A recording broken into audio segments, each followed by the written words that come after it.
tuliachia viungo vingi sana nje, na viungo vinavyoathirika zaidi matiti, viungo vinavyoathirika zaidi hapa nyuma, hapa panapounganisha paja na mguu. Mtu lazima aonyeshe pale panapoungika. Yaani mimi ninachojua, mtu nikimwona pale panaonekana, mimi kwa maadili yangu ambayo nilipofundishwa na wazazi wangu, najua huyu maadili yake si ya Kiafrika, labda maadili ya Kizungu. Na ukileta maadili ya mahali pengine, mahali ambapo sio pake, pale inajulikana tu kwamba ni ukosefu wa nini? Wa maadili. Wala hatachukulia kwamba umeendelea vitu gani unatuwekea matiti nje. Maendeleo sio maana yake hiyo. Na nataka niwaambie siri moja, ndugu zangu, twalalamika watoto hawajaolewa, sio watoto hawajafanyaje. Hawa wenzetu hawa watoto wetu wa kiume hawa, usifikiri kwamba wewe unaonyesha matiti wewe ndio utakayeolewa. Wewe huolewi. Kwa sababu na wenyewe wanataka mtu ambaye anajificha tokea sasa hajamweka ndani. Sijasema mvae mabaibui mjifunike na kila kitu, lakini vaa tu viungo vyako havionekani. Vaa vizuri. Tuwafundishe watoto kuvaa vizuri, hasa wa kike. Unavaa kimchinjo chako, tunakuangalia, na tukikushtukia tunakupeleka kwenye hospitali ya vichaa. Kwa sababu tunajua wewe hauko sawa sawa. Lakini kuna swala la lugha. Watoto wanajifunza kwa kuona na kusikia. Unaweza kutukana shenzi wakubwa nyinyi, hamna adabu, hamna akili, yaani wapumbavu wakubwa hivi nyie, yaani matusi yote. Sasa mtoto akienda kucheza, mwenzake akimkanyaga anasema mpumbavu mkubwa huyo, mshenzi mkubwa, anaendeleza, kwa sababu ndicho alichosikia kwa wazazi. Wazazi tuongee lugha kali, turekebishe kwa upendo, lakini tusifanyeje? Tusiongee matusi. Maana watoto wanafanyaje? Wanajifunza masuala ya kula. Maadili yanaonekana hata katika kula. Kwa hiyo unatakiwa upate muda ule na watoto wako, uwafundishe hata jinsi wanavyotakiwa kufanyaje kula. Mtoto anakula, hajameza, ameshachukua kingine kwa mkononi, unamwambia meza kwanza, alafu hicho utakula baadaye. Lakini kula, masuala ya kula, mgeni kaja, katengewa kitu chake, na mtoto wako huyo ndio mbio anaenda pale kwa mgeni. Jamani, wapo hawapo?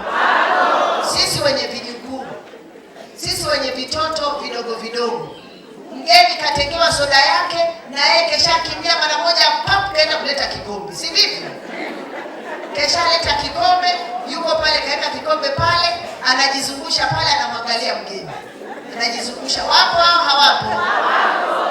Mgeni kwa busara anammiminia kidogo soda ili afanyeje? Waendelee kunywa. Yeye kwa haraka anaanza na moja, papa, anaweka kikombe chini. Yaani mgeni asipokuwa makini, soda yote anamaliza. Akimaliza mgeni, ili aonekane kwamba ana upendo na ana busara, anamwekea tena. Akimwekea tena, anakunywa yote, anaweka kikombe. Jamani, hayo ni maadili, sio maadili. Mtoto, tabia ya mtoto ni kioo cha nani? Cha mzazi. Huyo mgeni akitoka panaenda kusemaje jamani? Yaani Mama Mariamu, yaani na kujifanya yaani ni mkali, na kujifanya anasema mambo yote. Hivi ana kitoto ambacho hakina adabu kiasi sijawahi kuona. Yaani mtoto kanywa soda yote. Mimi hata niliyepewa soda nikasema acha anye bwana, ni soda ya wazazi wake. Umetia aibu familia.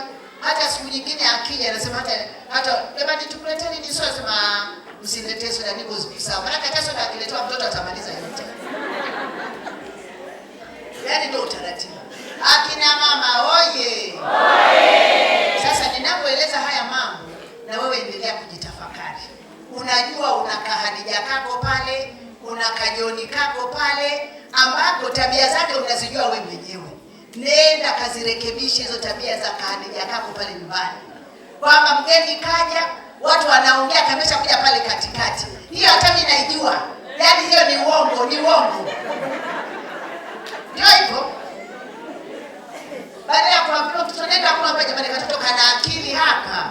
Yaani kamesha jua hiyo ni uongo. Ni uongo Adija, wewe ni uongo. Mzee wa watu yuko pale keshashushuliwa, ameambiwa ni uongo, anatoka nacho rohoni. Mzee akienda kule anafanya ya kwake, katoto kanaanza kuvimba tumbo, unasema mtoto wangu imekuaje? Unamshushua mtu mzima, unategemea nini? Ni lazima na wewe ushughulikiwe. Jamani akina mama oye! Nakwambia usipomlea mtoto wako utalia. Utalia. Wewe vitoto ambavyo vinakwenda katikati ya watu wazima na vinaenda kuchangia mada, hiyo sio tabia nzuri, ni tabia mbaya. Zamani ilikuwa haiko hiyo. Yaani kabisa. Zamani ukiwa uko mahali ambapo sipo, labda unataka tu kunyanyuka, mama anakupiga jicho hilo nalokuambia ukinyanyuka hapo habari yake. Jamani akina mama, hayo macho yameenda wapi siku hizi? Akina mama hamna hayo macho. Unajichekesha kwa mgeni, unataka kwenda kwa mgeni, mama anatoka toka na kwamba anapita pale kwa mgeni, anakupiga jicho, unarudi ndani haraka sana. Sasa hayo macho yameenda wapi akina mama? Ninaomba turudishe hayo macho. Ni mbinu ya malezi, ni lazima watoto wayajue hayo macho. Maana wasipoyajua hayo macho, unamwangalia hivyo, anasema mama, mbona unaniangalia hivi?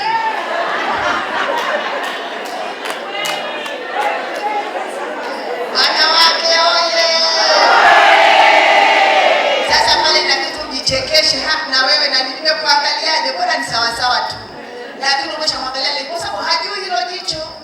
Tokea katika kadogo hakajui hilo jicho. Sema mama, mbona umeniangalia hivyo? Unaniangalia vibaya.